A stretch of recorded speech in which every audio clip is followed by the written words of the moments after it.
The Hymnal exposed my wife's affair and sparked a revenge too clever to predict. I found the first note by accident pressed between pages 172 and 173 of the church hymnal like a heartbeat someone tried to hide from God. It wasn't a prayer, it was a plan. Back door of the pharmacy, 9 p.m. It read in a slanted hand I knew better than my own, Naomi's, and below it, the tiny star she always drew when a secret wanted to live longer than it should. That star had slept in our house for years. I'd never noticed it glowed. If you've ever opened a drawer and watched your life slide to the floor, stay with me. Before I go further, tap like, hit subscribe, and tell me in the comments if one small proof ever changed everything you thought you knew. Stories like this are heavy, and it helps to carry them together. I'm going to tell mine as straight as a level, and maybe it will help you measure your own. My name is Daniel Pierce. I'm 39, a structural engineer who trusts beams and bolts more than promises. Naomi, my wife, is 36, choir lead at St. Matthew's, the kind of woman who remembers your kid's spelling bee word and your mother's soup recipe. We've been married 12 years, long enough to teach each other where the house creaks and which words bruise. The hymnal sat in the back pew where Naomi keeps cough drops and spare music. I was there on a Tuesday to fix a shrieking hinge that had been auditioning for 3 Sundays straight. When I slid the note free, the paper curved the way her palm does when she loves the wrong thing. Back door of the pharmacy, 9 p.m., it said again, like a chorus nobody should sing out loud. Grant's pharmacy belongs to Evan Grant, 40 now, my best friend since college and the unpaid witness to my worst haircuts. We shared ramen, a winter without heat, and the kind of luck that can't be repeated on purpose. I loaned him $2,000 the summer he almost dropped out, told him to pay me back with a life. He never forgot, or so I like to think. I tucked the note into my pocket and told the hinge to behave like salvation depends on soft doors. At home, Naomi chopped mushrooms for a sauce that forgives. "How was it?" she asked. Eyes brave, mouth bright. "Quiet," I said, and the word tasted like a coin. Wednesday night is choir night. She wore the navy cardigan and the thin gold chain that sits right at the place I used to kiss without thinking. She left at 6:30, folder under her arm, perfume new and nameless. At 8:53, I parked across from the alley behind the pharmacy and told my heart to stop narrating. The back door opened at 9:02. Light spilled onto the alley like a witness none of us had subpoenaed. Evan stepped out first, counted the shadows, then held the door while Naomi slid into his arms like a song she'd been humming all day. I didn't take a picture. I took a breath that hurt. They disappeared inside and the door sighed shut the way secrets do when they think they've won. I drove circles around town until the steering wheel felt like a confession. When I got home, Naomi was already back, cardigan folded and hair damp from the mist, a woman who had learned how to look unafraid. "You're up late," she said, and the room remembered what lies weigh. The second note hid in the glove box of her car, tucked beneath an old registration. "Thursday, close early. The shipment's in. We'll celebrate," it said, and there was another star. Evan texted me that morning. "Game at Murphy's?" Like muscle memory was a friend. I typed a thumbs up and sent a lie to the one person who taught me truth. I didn't own a spy kit. I owned a pencil, a notebook, and a faith in patterns. So I wrote what I know, what I don't, what I need. Under no, 2 notes, a time, a place, a star. Under don't, how long, how deep, why him, why now. Under need, a ledger. Western River Credit Union sits across from the pharmacy, all glass and good intentions. On lunch, I opened a small business account for a future side gig I told myself I might someday want. The manager talked ACH and spend alerts. I watched Evan through the window sell confidence and sunscreen. He looked generous in the way caretakers do, the way thieves train themselves to. That night, Naomi said choir ran long and kissed me like an apology with too much sugar. At 9:07, a man in a hoodie wheeled 2 boxes to the pharmacy door, knocked twice, then once, then twice again. Evan opened, spoke in fast syllables, traded 1 large box for 2 smaller lies. Naomi's silhouette slid into view, her hand finding his jaw like a habit that pays cash. I could forgive a kiss, I told myself, but not a language of doors that never show up on drawings. I drove home with both hands on the wheel and a decision that throbbed. I wouldn't light a match. I'd keep my house and let the truth do all the burning it wanted. The third note lived at our place between Amazing Grace and Come Thou Fount. Saturday, 7 p.m. Upstairs, bring the ledger, it read in neat pharmacist's print. Ledger was a word I understand. Numbers don't lie unless someone picks them up and moves them. In college, Evan was the charming chaos to my measured plans. He could talk a professor into an extension with a grin. I could explain a truss until it confessed its weight. We made a decent team, his momentum, my math. When Naomi met him at our engagement party, she laughed at his jokes the way you laugh at fireworks, impressed and a little afraid they'll land on your shirt. Back then, Naomi and I were reckless in holy ways. We ate cheap tacos and declared them miracles, kissed in the parking lot of the laundromat, and promised to grow old in a house with a lemon tree we never planted. Years passed like soft music in another room. We learned to file taxes and schedule oil changes and leave each other the last slice of pie without keeping score. Somewhere in there, we got older without noticing. I started coming home tired in ways that didn't have names. She started humming less while she cooked. We stopped asking the kind of questions that don't fit on calendars. I went to see Claire, our pastor's wife, under the excuse of measuring a cracked parsonage step. She poured coffee strong enough to steady a verdict and listened, like listening is a trade. "I'm holding a basement crack," I said. "I don't want to scare the kids upstairs." "Do you need a lawyer?" she asked. "Or a friend with a key to the light switch?" "Both, eventually," I said. "Right now, I need receipts." Saturday at 6:58, I walked into Grant's pharmacy the front way with aspirin I didn't need. Evan's part-timer waved me toward vitamins. He didn't notice Naomi slip up the back stairs like a whisper with ankles. I paid and left with a timeline. In the truck, I remembered sophomore year, when Evan and I patched a busted radiator with egg whites and faith. We'd coasted the last mile to campus, laughing like men who believed the world owed them a safe landing. I thought about the $2,000 I'd handed him from a summer job that broke my back and gave me pride. Debt is strange. Sometimes it keeps a friendship steady. Sometimes it snaps it clean. At 8:32, Naomi texted, "Choir thing, don't wait up." At 8:33, I put on my coat because waiting up was the point. The alley smelled like wet cardboard and ambition. The 8th stair creaked. Naomi whispered, "Careful," and giggled like the past. And I backed away before words became weapons I couldn't put down. Instead, I went home and fixed the door between the kitchen and the hall because I'm done pretending squeaks go away on their own. I oiled hinges until they learned civility. I tightened screws that had been shaking themselves loose for months. It felt like prayer with tools. Monday gave me math and men who curse kindly. I visited Western River again, a regular with an irregular concern. "I'm considering a donation to St. Matthew's," I said, "but I need to know their practices are clean." The manager smiled professionally and said, "Compliance loved the Lord too." I left Claire's number and a trail. 2 hours later, Claire texted a photo of a letter. Notice of internal review. The subject line glowed like a fuse, looking for a match.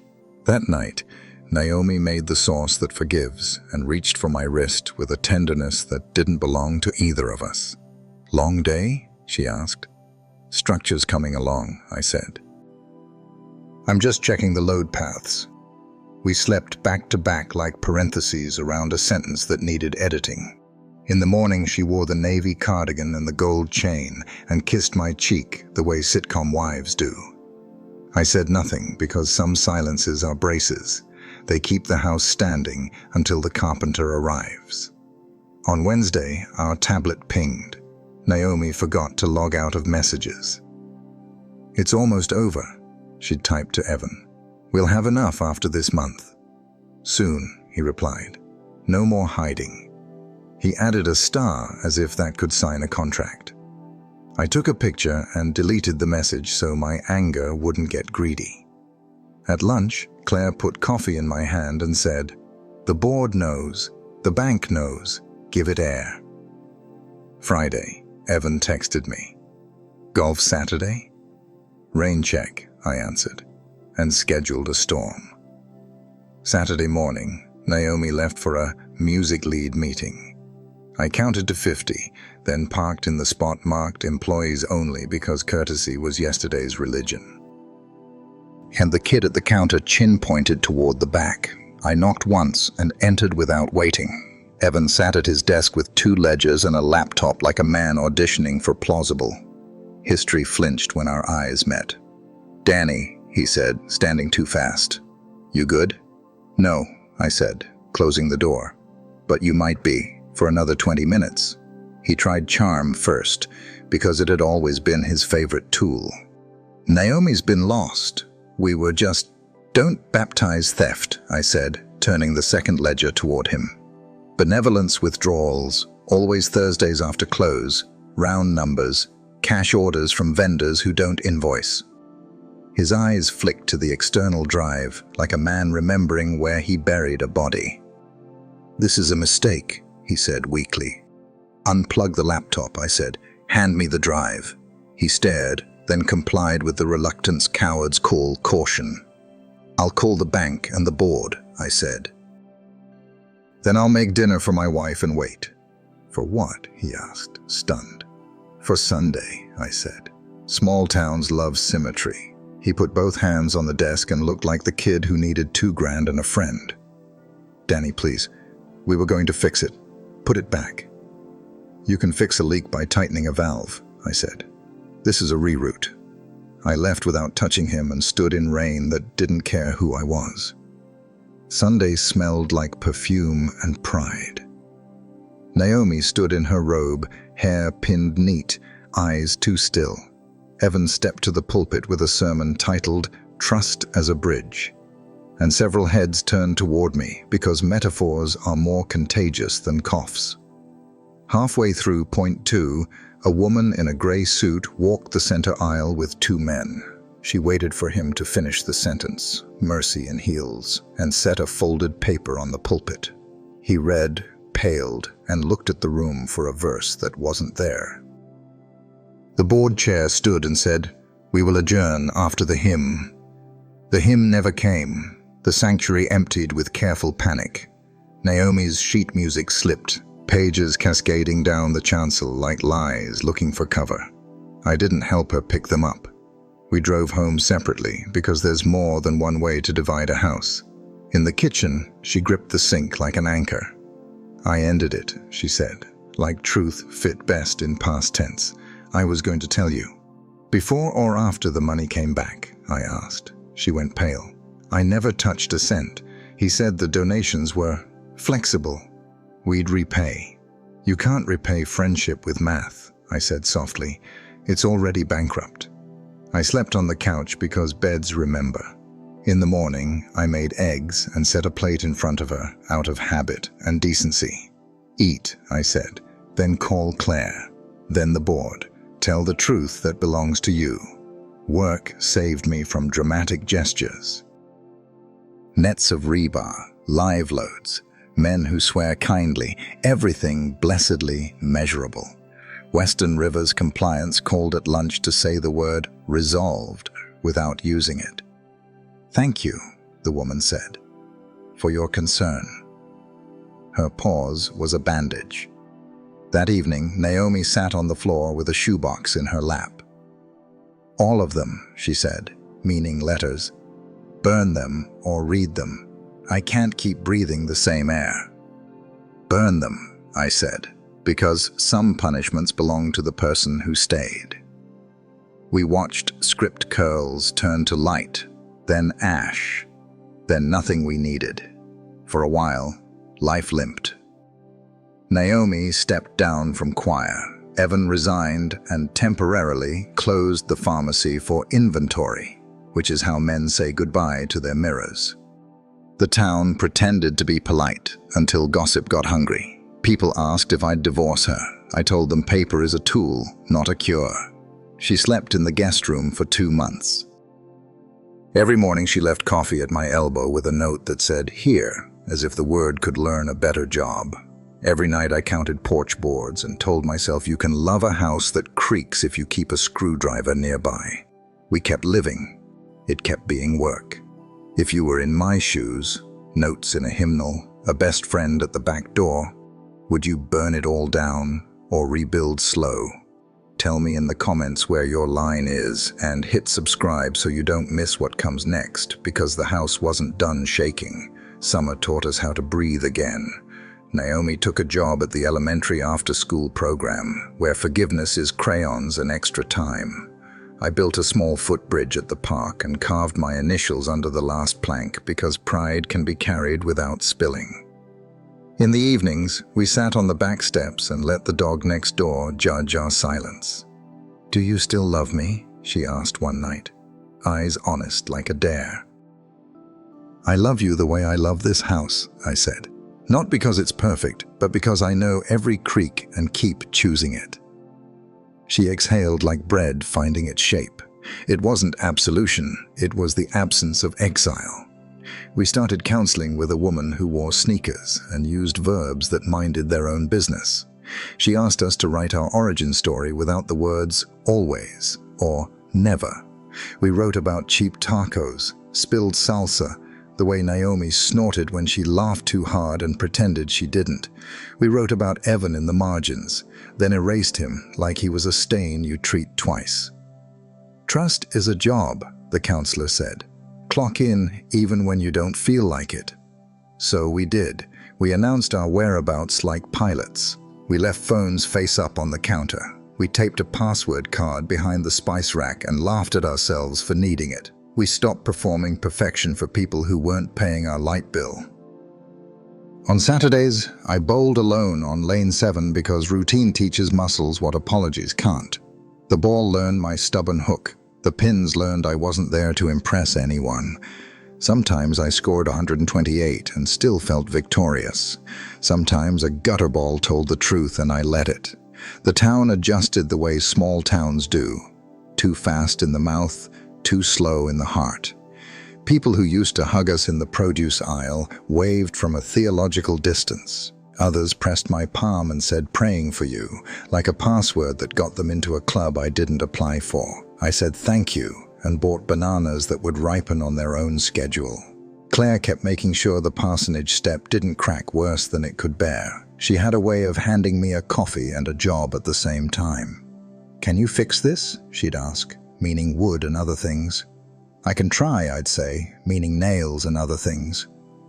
Western River completed its review and sent a letter made of careful nouns. Funds restored. Controls strengthened. Gratitude for your discretion. The board issued a statement that sounded like a hymn hummed through a closed door.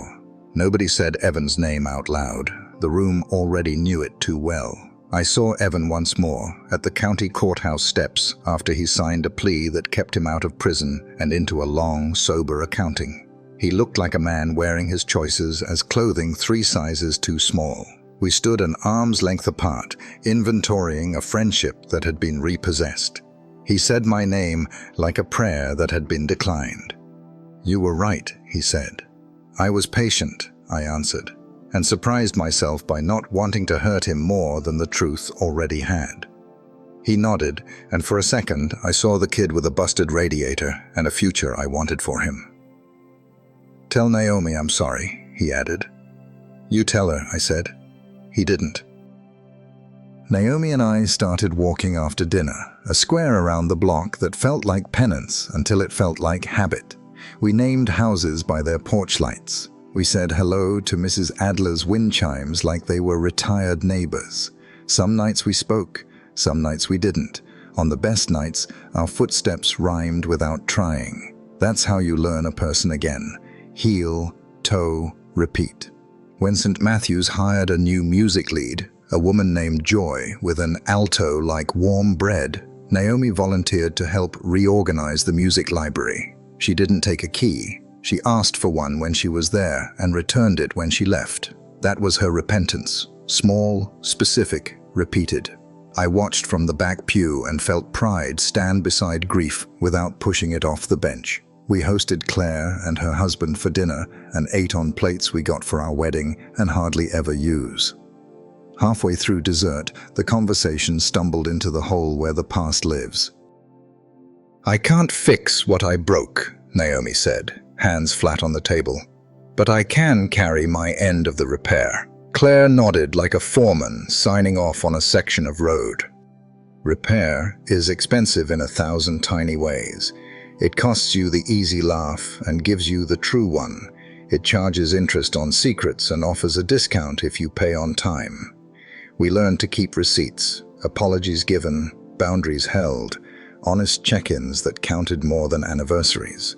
On our next anniversary, we didn't go out. We cooked at home, steak in the cast iron, asparagus pretending to be elegant, and ate at the kitchen table that had heard everything and still seated us both.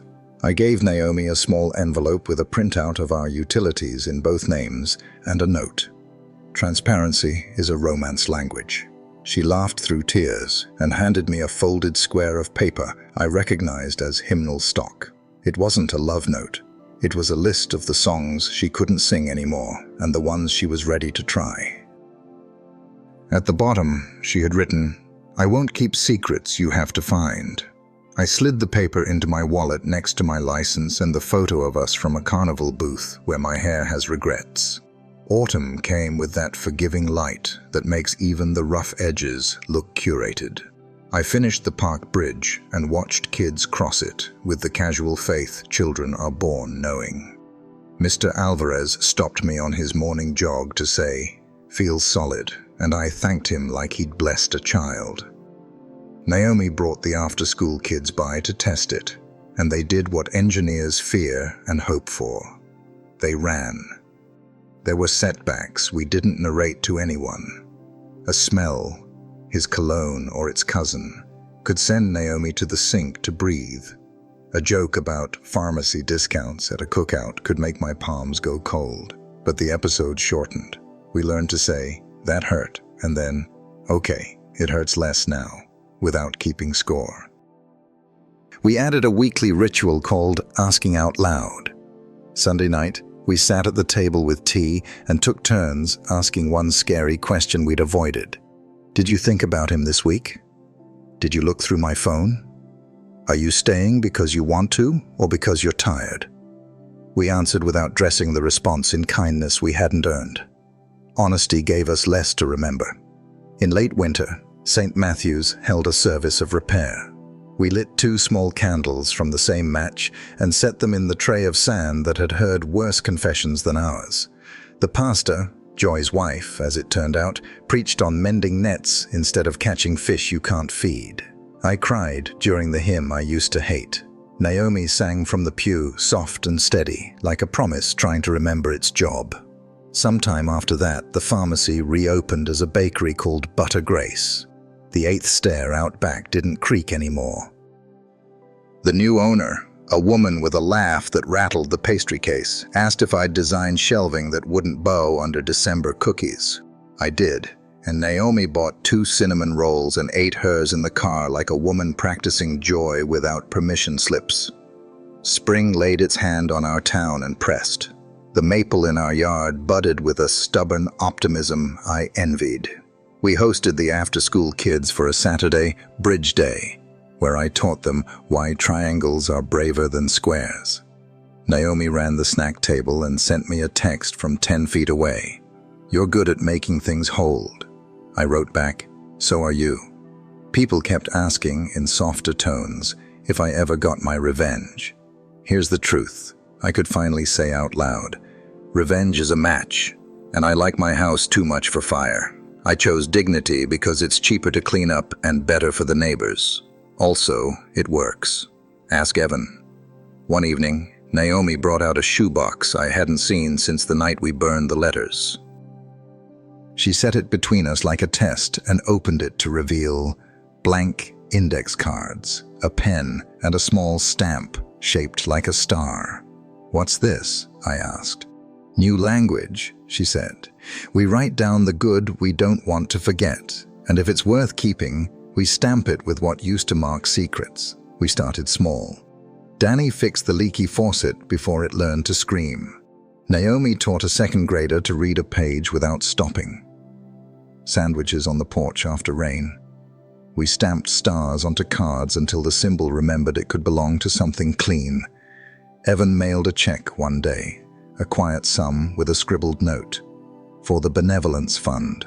For real this time. I took it to Claire. She read it once, pressed her lips together and said, "We'll cash it and feed some families. That will be his apology to them, even if he can't make one to you." "That's fine," I said. My anger had learned to eat smaller meals. Naomi asked if I wanted to renew our vows. I said I wanted to renew our habits. She laughed and kissed my cheek and said, "Deal." We wrote a list. Hold hands during the weather report. Confess envy before it becomes a plan. Invite friends even when the house is messy. Say, "I'm hurt," before "I'm mad." We put the list on the fridge where groceries and truths belong. On a slow Saturday, we cleaned the hall closet and found the hymnal that had started it all. Its spine was more tired than I remembered. Naomi opened to pages 172, 173, and slid her fingers along the crease, searching for a ghost. "Empty," she said, and exhaled. "Good," I said, and meant the book and the house and both of us. We took a drive to the lake, where every couple in town has at least one fight and one truce on file. We ate sandwiches that fell apart obediently and threw the crusts to gulls that forgave our aim. Naomi rested her head on my shoulder and said, "Tell me one thing you still don't trust." "My memory," I said. "It tries to make a museum out of a crime scene." She nodded, and we agreed to let certain exhibits close. When the new budget year began at St. Matthew's, Joy asked me to audit the lighting plan and Naomi to help pick music that a congregation could actually sing without straining. We stayed late one evening, the sanctuary lit like honesty. Naomi found an old microphone in a drawer and held it up. "Test, test," she said. "Do you hear me?" "I do," I answered, and for once, it wasn't a wedding line. It was a Tuesday. There were still nights I woke at 2 and listened for the old ghosts, backdoor hinges, whispered warnings, the crinkle of hymnal paper. When that happened, I went to the kitchen and wrote 3 lines on an index card. "I am here. She is here. The house is here." I stamped the star and put the card in the shoebox. I slept after that. In early spring, our counselor asked us to practice a 5-minute exercise she called "Say the Unspectacular." We sat on opposite ends of the couch and narrated things no one writes songs about. "I'm folding towels. I'm paying the water bill. I'm scared the car sounds different. I'm glad you bought the cheap coffee because I like it better." At first it felt foolish, like we were auditioning for the background of our own life. But on the 3rd night, Naomi said, "I didn't miss him today." And I said, "I didn't rehearse an argument in the shower." And both of us laughed in the careful way people do when they realize they've stepped off a landmine and are still upright. The exercise didn't change the past. It changed the air between us, made it breathable. We kept it, the way you keep a tool that looks silly until it saves a knuckle. One last thing broke and got fixed. The door between the kitchen and hall, the one I'd oiled on the night I chose a wrench over a match, started squeaking again. I took it off the hinges and laid it across the table like a tired soldier. Naomi held the screws. I worked the pins. We both laughed when the frame refused to cooperate. "Partnership," I said. "Maintenance," she corrected. "Same hymn," we agreed. "We're not a miracle. We're maintenance." Some days we hold, some days we sway, every day we check the bolts. The house forgives our elbows, the porch forgives our pauses, the bed forgives less, but tries. On Sundays, Naomi harmonizes soft from the pew, and I let something in my chest choose to believe. If you've walked with us this far, thank you. If you had found the note, pages 172 and 173, a star in the margin, would you have left or stayed? Would you have chosen the match or the wrench? Tell me in the comments. And if the quiet kind of revenge speaks to you, like and subscribe so you don't miss the next story, the one where maintenance wins again.